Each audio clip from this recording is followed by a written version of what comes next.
Hello, everyone. Happy July 4th. I hope everyone is enjoying the July 4th weekend, but we are here serving you. Today's topic is a little bit sensitive for July 4th. We want to help all the people out there, cancer survivors, what kind of tools they can use to help their life, quality of their life, I should say that, right? So for that, we have Stacy with me. Stacy is a registered dietitian nutritionist. She helps with helping cancer survivors pick the right kind of diet, right? So that's what we're talking about. Welcome so much, Stacy. Thank you so much for having me, and happy July 4th. And didn't realize it was July 4th weekend, but I think that's a great way to start with being a cancer survivor and eating healthy, because a lot of people now are going to be going out for holidays and going to barbecues, and they get very stressed about it because they're scared to eat. I think that's a huge fear that cancer survivors have, is that they're scared to eat because they don't want the cancer to come back. And especially with barbecues, now that's like throwing more on top of them about the stress. So let's just talk a little bit about how we could eat healthy during the holidays and during this barbecue, because I think it is important. It's real. We're doing it right now. So I know there's a lot of information out there about cancer and barbecuing, how that could cause cancer. So it's just saying that if you're eating meats, it's only the meat products with the fat. When it burns, it could have a carcinogenic effect on your body. So if you did want to have a piece of steak or chicken, just cut off the burnt pieces of it, which help minimize that effect.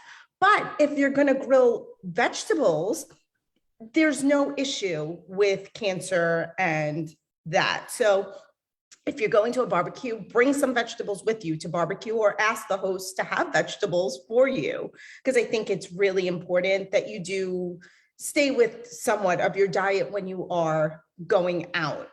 But eating vegetables and following a plant-based diet is very beneficial for cancer survivors, and eating healthy and not beating yourself up if it is a holiday and July 4th. If you did want some ice cream or something special, it's okay to have. I don't want someone to beat themselves up for it or tell themselves, oh, I can't eat this, because you're going to think about it and want it.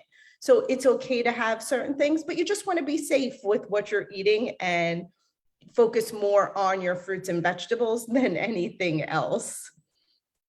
Okay, so let's just talk a little bit about the research behind plant-based nutrition, right?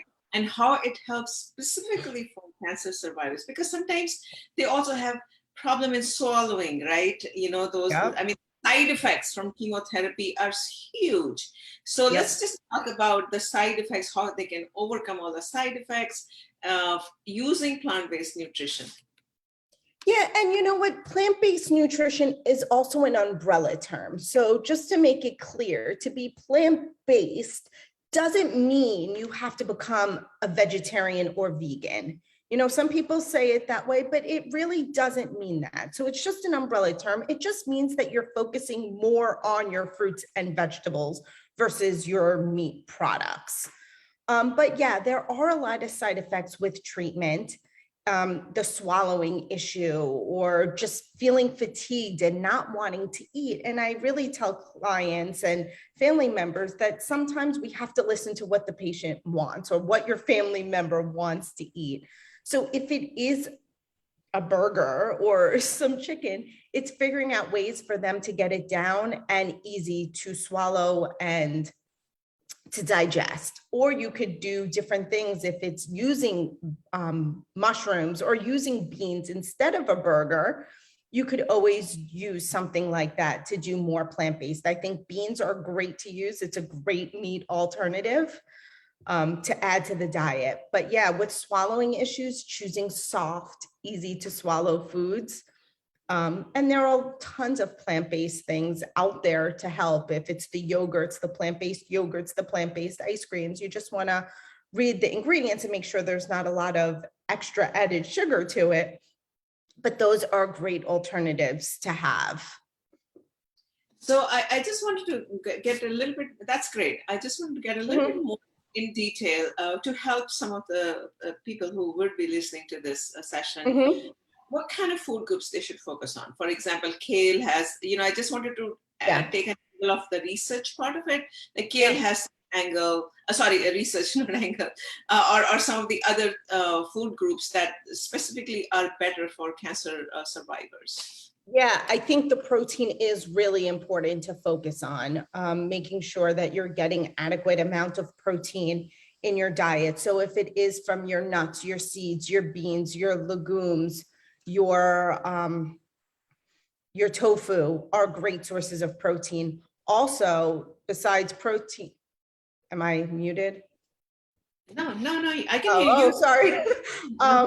Also focusing on your green leafy vegetables, your broccoli, your kale. And sometimes if you're not feeling well, like those foods don't, they're not something that you really want.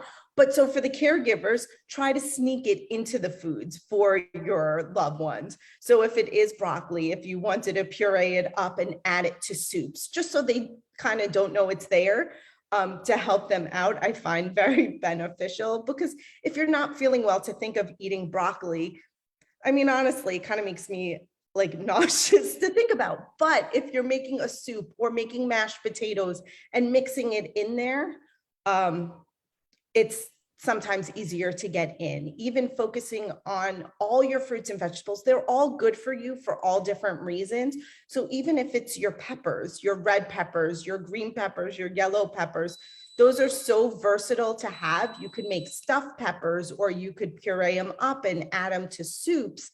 Carrots are good. So there's so many ways that you could cook vegetables and add them to your diet. It could be delicious. It doesn't have to be boring. Absolutely. And then some of the cancer survivors, when they go through chemotherapy, they also have a problem getting their hair back, right? Or hair growth. So is there some kind of diet that you think that would help with the hair growth as well? They should, like, even the green leafy vegetables are good enough, or do they need to add in some seeds or nuts, or, some of the things that would be good? I think the protein is so important for hair growth, and there are vitamins out there to help. But focusing on your protein and your biotin and all your different B vitamins help with hair growth, but also stress is related to it.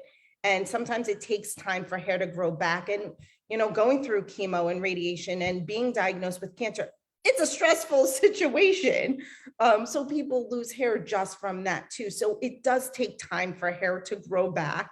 So trying to relax and meditate, I think, is helpful too for hair, just to learn how to deal with your stress, but really focusing on your protein sources help with hair growth and your B vitamins.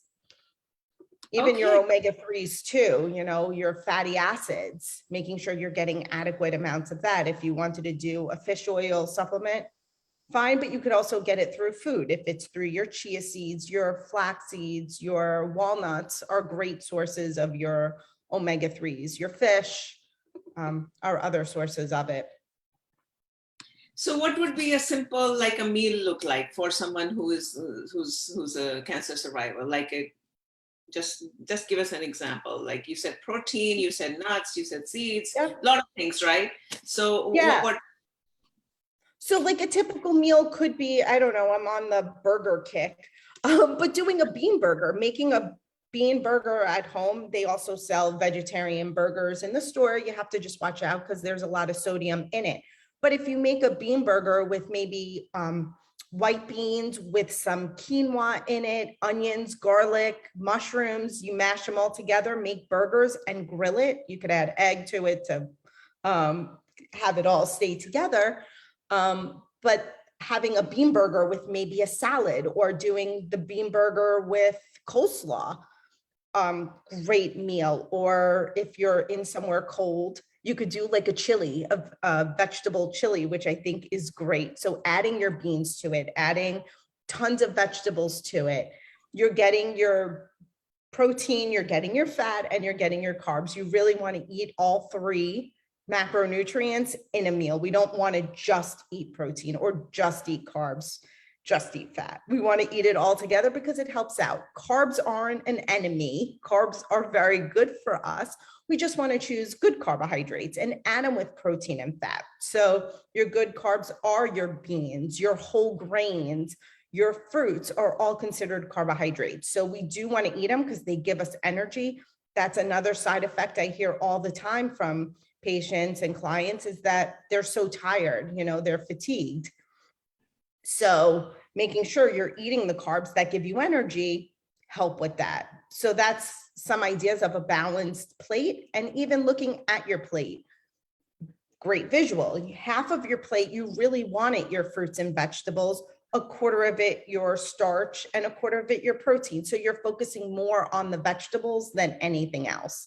I know in America, we go to a restaurant, let's just say an Italian place, and you get a big bowl of pasta in front of you, maybe some chicken on top, and you barely get vegetables, or there's a little salad with iceberg lettuce on the side. So having, let's just say, the chicken and pasta is fine, but we just don't need that big portion of it. We want to get more vegetables on our plate.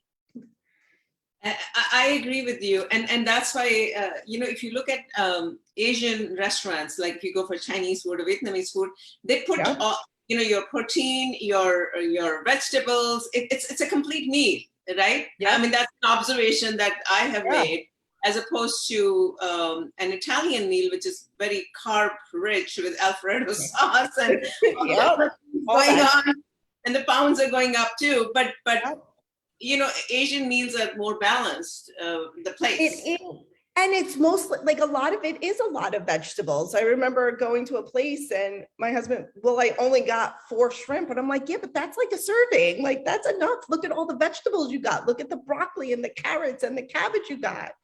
I mean, Chinese food is great. It's the sauce that becomes the problem just because of all the fat and the salt added to it. So Chinese food is great. Just get the stuff on the side, or just tell them to use less sauce, because that's where all the fat and the calories, because really it's vegetables and protein. It's a great meal. No, that's great. And also some of the research I was reading on blueberries, right? Blueberries are great for cancer survivor. Do you want to comment a little bit on blueberries? Is one thing that I read, and also soya. There was a research that was done for Chinese women that how soya can help, soybean or tofu or soya can help with breast cancer. Do you want to comment a little bit on soya, or using soybean or tofu, and also blueberries? Blueberries are great. Blueberries are full of your anthocyanins. They're great in antioxidants, and they're easy to add to your food. So if it's adding it to yogurt or pancakes, oatmeal, but blueberries are great to add. They're not high in sugar, so they're one of your low glycemic foods. So it's great. All your berries are good for you, but the blueberries are extra special. And soy, soy, a lot of people are scared to eat soy, and I still have oncologists who tell patients, oh, no soy, no soy, but it is safe to have. You want whole soybeans. I mean, once again, in America, we hear something's good and then we throw it into everything and we process it. And that's when it's not as good for us. But if we're eating whole soybeans, edamame, tofu, tempeh, they're high in protein, low in calories, and it does help. There are studies that show that it does help with people with breast cancer for reoccurrence by eating it. And doctors are telling patients not to eat it. So adding it to your diet, you just want to make sure it's a whole soybean, it's, organic, non-GMO, and good quality, not your processed. Because I've had clients call me up freaking out because they're in the supermarket and they see soybean in the label, and it's cheap. So a lot of foods have your partially hydrogenated soybean oil or soybean oils, but it doesn't give you any estrogen effects in the body. And when you look at those foods that have it, it's all processed foods. It's in your chips and your breads, eat real food. I mean, that's one of my slogans, my saying, eat real foods. And when I die on my tombstone, I wanted to say, buy foods without food labels. I mean, think about your foods that don't have food labels on it. It's your whole foods. You don't go to the supermarket and read the ingredients of an apple or a banana. No, you get exactly what it is.